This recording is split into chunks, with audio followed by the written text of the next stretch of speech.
All right, I wanted to show you my peppers. It's supposed to start, get down in the freezing temperatures Tuesday, and it's supposed to start raining and get cooler Monday. But we'll have like 2, maybe 3 nights of below freezing temperatures, and I wanted to go ahead and start gathering my peppers so I don't forget, because sometimes when I get home it's dark, and if it's raining from work I may forget.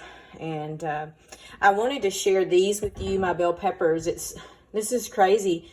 I planted these bell peppers when I planted all my spring crops. They were little bitty. I actually started them inside and then transplanted. I did not think they would grow.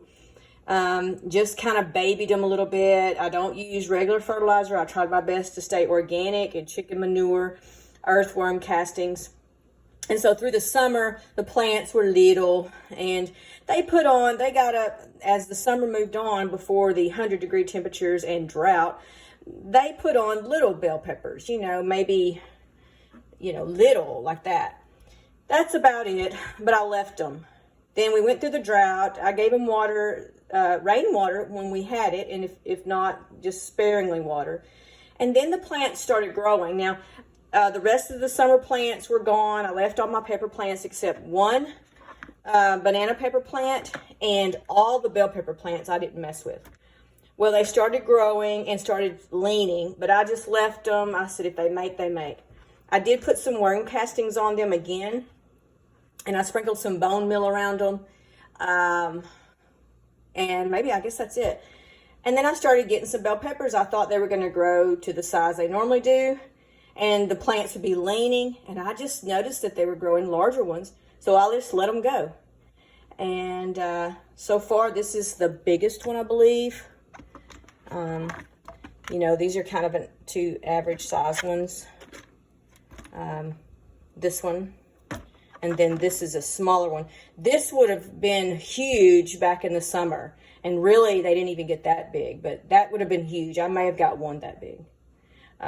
But I just wanted to share with you that if you just leave them alone and maybe give them a little bit every once in a while, I don't know, but they started growing. I have a couple of more out there on the plants. I'm going to try and leave because they're not big as these, and I'm going to see if we can make it. But just in case, I wanted to go ahead and pick these. So here's what I've learned. Leave them in the ground. Let them keep growing till they just die, I guess, if you have room for that. That's what I did. Same with this one. The other plants of the banana peppers, these are planted in the ground in a pallet. These, I planted all of them in a raised bed that has a wicking tube in the bottom. And all of my other banana pepper plants had lots of insects destroying them. Some died, except for this one that was in the middle, and I just left it and said, well, I'm going to see if it'll grow. And it stopped for a while, and then it started putting on these. These aren't the biggest and the best, but they taste good, so I just left it. And then those in the bottom, these are my radishes, my icicle radishes. But mainly I wanted to share with you, I'm excited. It may not be great to you, but I'm excited about this. And this is from letting it sit there, putting some more worm castings on it, in the soil, throwing a little chicken manure that had been curing for a while. It wasn't fresh, you can't do that.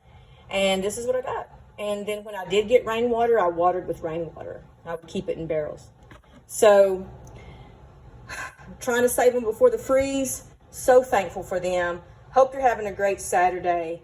The Rangers won last night. I was at the World Series. I'm going to do a little video on the World Series, Rosie and I's adventure to the World Series. What a great game. Pulled it out in the 11th inning with a walk-off. So excited to watch them again tonight. Have a great Saturday. Keep planting. Don't give up.